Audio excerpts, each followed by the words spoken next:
കുട്ടികളുടെ ആ missing case, എല്ലാ തെളിവുകളും അയാൾക്കെതിരെയായിട്ട് പോലും അയാൾ എങ്ങനെയാണ് സാർ ആ കേസിൽ നിന്ന് രക്ഷപ്പെട്ടെ?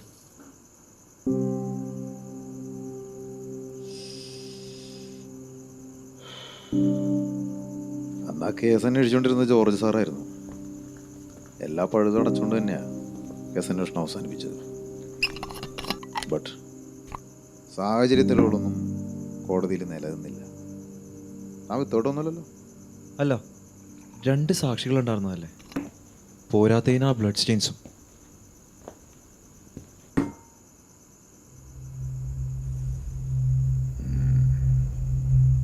അതെനിക്കറിയാത്ത കാര്യമൊന്നുമല്ലല്ലോ.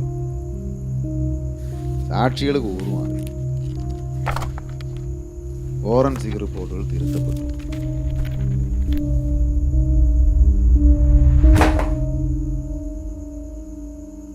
എൻ്റെ ഫൈൻഡിങ്സ് എല്ലാം ഈ ഫയലിലുണ്ട്. ഇത്രയും നാളായില്ലേ, ഇനി അതിൻ്റെ പുറകെ നടക്കണോ?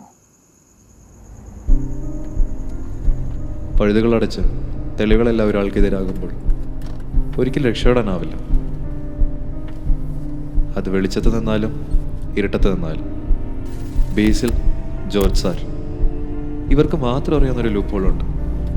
ചിലപ്പോൾ മറ്റൊരാൾ വഴി എനിക്കതിലേക്ക് എത്തിച്ചേരാൻ പറ്റുമായിരിക്കും.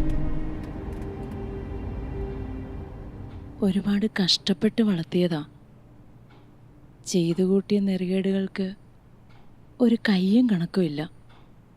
അവസാനം ഇങ്ങനെയൊക്കെ ആയി തീർന്നു. ബേസിൽ ഇങ്ങനെ ഒരു തെറ്റിയെന്ന് നിങ്ങൾക്ക് തോന്നുന്നുണ്ടോ? കാണാതായ കുട്ടികളുടെ ബസ്സിലെ ഡ്രൈവറായിരുന്നു അവൻ.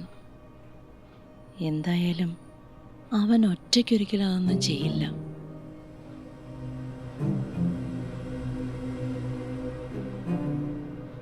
ബേസിലിൻ്റെ ഒരു കൊലപാതകം നിങ്ങൾ വിശ്വസിക്കുന്നുണ്ടോ?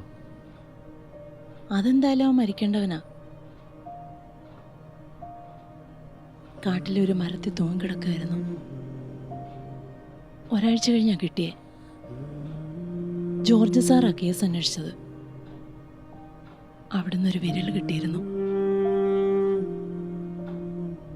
ജോർജ് സാറിന്റെ മരണത്തിന് ശേഷം അത് ഒരു ആത്മഹത്യയായി മാറുകയായിരുന്നു.